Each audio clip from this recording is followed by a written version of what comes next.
एक वकील साहब ने अपने बेटे का रिश्ता तय किया। कुछ दिनों बाद वकील साहब होने वाले समधी के घर गए तो देखा कि होने वाली समधन खाना बना रही थी। सभी बच्चे और होने वाली बहू टीवी देख रहे थे। वकील साहब ने चाय पी, कुशल जाना और चले आए। एक माह बाद वकील साहब समधी जी के घर फिर गए। देखा समधन जी झाड़ू लगा रही थी, बच्चे पढ़ रहे थे और होने वाली बहू सो रही थी। वकील साहब ने खाना खाया और चले आए। कुछ दिन बाद वकील साहब किसी काम से फिर होने वाले समधी जी के घर गए। घर में जाकर देखा होने वाली समधन बर्तन साफ कर रही थी, बच्चे टीवी देख रहे थे और होने वाली बहू खुद के हाथों में नेल पेंट लगा रही थी।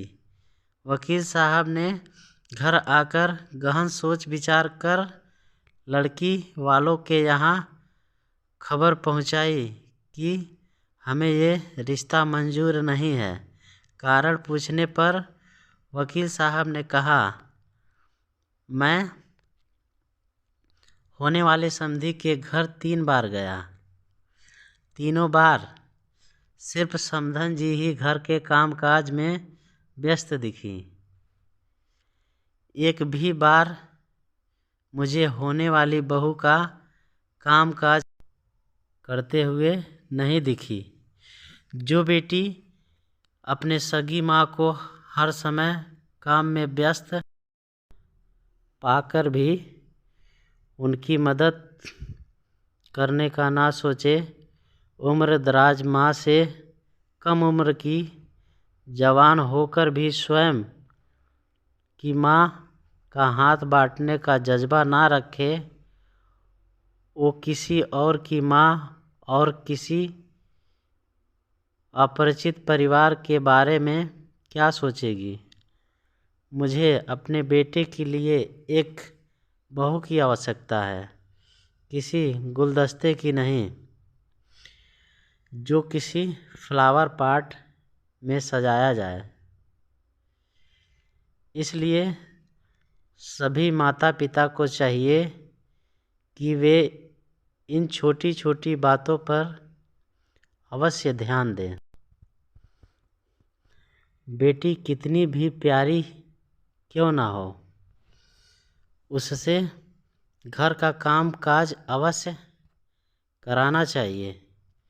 समय समय पर डांटना भी चाहिए, जिससे ससुराल में ज़्यादा काम पड़ने या डांट पड़ने पर उसके द्वारा गलत करने की कोशिश ना की जाए। हमारे घर बेटी पैदा होती है, हमारी जिम्मेदारी बेटी से बहू बनाने की है।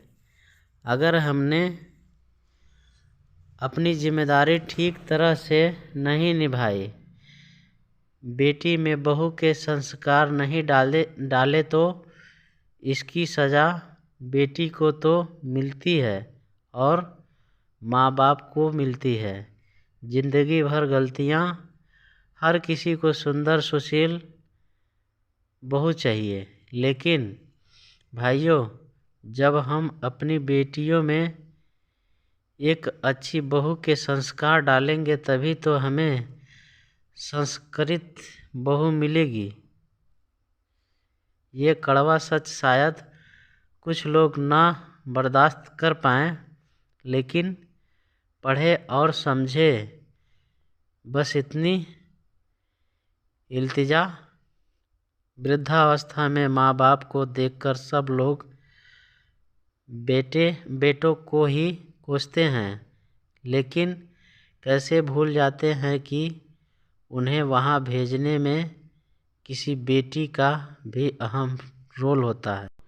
वरना बेटे अपने माँ बाप को शादी के पहले वृद्धाश्रम क्यों नहीं भेजते। उम्मीद करते हैं ये कहानी आपको अच्छी लगी होगी। कहानी अच्छी लगी हो तो चैनल को ज़रूर सब्सक्राइब करें एंड लाइक करें एंड शेयर करें। Thank you for watching. Video देखने के लिए